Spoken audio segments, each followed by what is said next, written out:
I've told many of you before that I can care less about someone not liking me because I'm black. I can care less you call me names because I'm black. I really don't care about it too much unless in certain instances.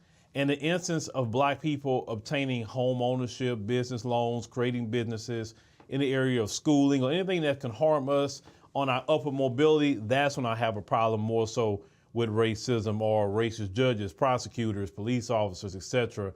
Case in point, this particular story, they say after nearly 4 years, it's a group of black Cincinnati, Ohio residents that saying the city officials have settled a federal lawsuit in which the residents accused the Ohio city of intentionally favoring white homeowners through the way it operated its residential tax abatement program.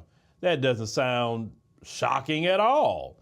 They say the lawsuit filed in July 2020 claimed the city operated the program in a racially discriminatory way that worsened Cincinnati's racially segregated residency pattern.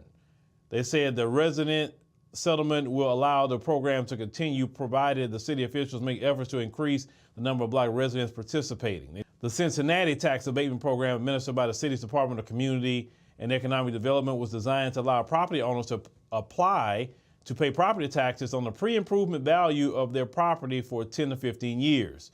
They say the program required a minimum of $5,000 in renovation costs to be eligible for the tax reduction, and the lawsuit claimed that this disqualified lower income homeowners who wanted to make modest renovations totaling less than that. Now they said, and I quote, nowhere in the application or approval process is there any consideration by the city of Cincinnati of the degree to which the granting of tax abatements will have a racially segregated effect on the residency program. Now they say the city is made up of 50.4% white and 39.6% black residents according to the 2022 census data. Now they say the suit also claimed and say the program made black residents poorer as it favored white homeowners, and that's completely true, applying for tax breaks to offset home repairs. They say according to the what's being reported, they say although the city overhauled the program last year, black homeowners involved in the suit still accuse the new system of discrimination. So city records show that Cincinnati granted 2,640 residential tax abatements for $183 million by the time the lawsuit was filed in 2020, according to the resident's attorney. They say he previously said that more than $53 million of those funds went to the city's wealthiest neighborhoods, which is also predominantly white.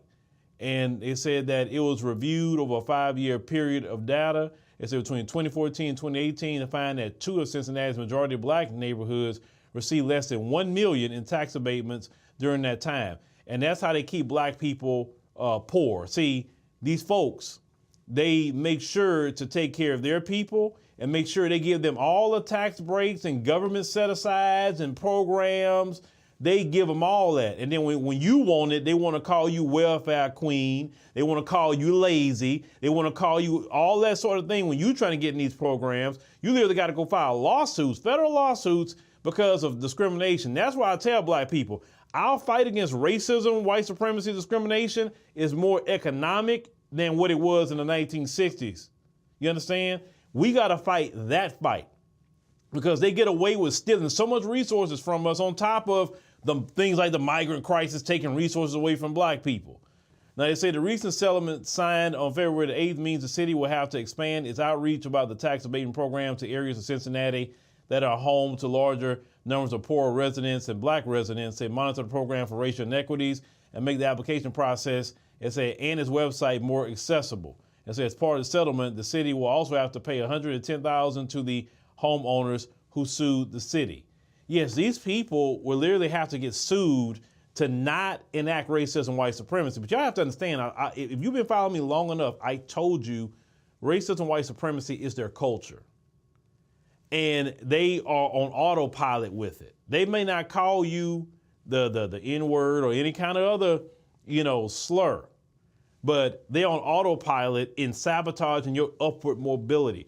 That's why I tell our people, we got to focus more on the upward mobility with economics and the economic discrimination, the economic racism. That's what we got to focus on. That's what we got to attack. And this is why we need our black attorneys in every major city that our people is in, sitting and waiting and pouncing on that.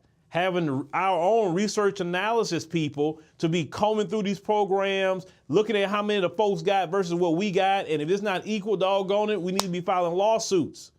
Because if you notice something, when we fight back as a people, we get results. If we don't fight back, we get nothing. Every time we are target hitters, we make a way. It always happens that way. That's why they want to keep us distracted. That's why they want to keep us with entertainment. They rather you worry about what's going on with on Club Shay Shay than you focusing on all this money these folks are getting.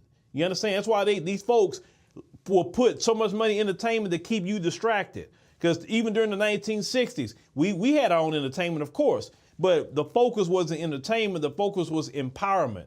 We have to always think about the empowerment of Black America.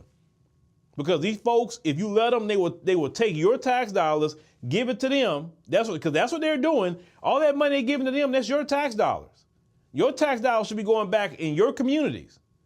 And Black folks need every tax break they can get, on top of the reparations in the form of cash payments. But people in Cincinnati, fight for your money.